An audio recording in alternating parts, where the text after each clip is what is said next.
Good morning, Alex Tomas here, and I am up in the mountains.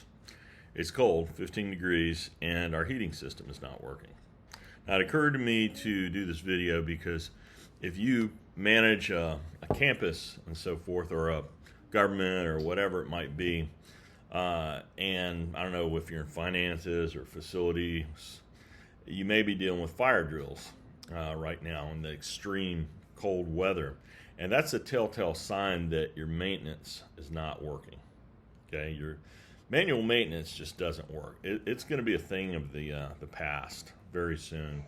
And automated monitoring. This is our control system, but if I go to our diagnostics, this scours the data in the system all the time, continuously, and it spots issues and alerts you when there's issues, so that in these times you're not fixing equipment that's failed and chasing your tails trying to deal with it.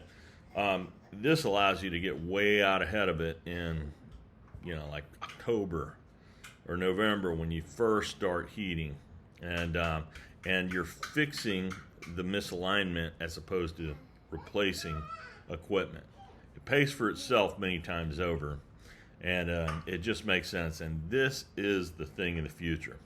If you want to talk, you have put your numbers together. 5 years of maintenance and repair, what you've spent.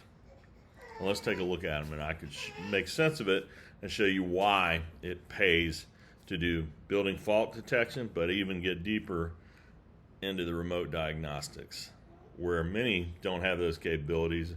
Most in the energy analytics fields are just painting pretty graphs and pie charts. We get down to the bottom. We have a patented diagnostic solution, remote diagnostics, and my babies agree with me. It's the best. Anyway, you guys take care and have a good weekend.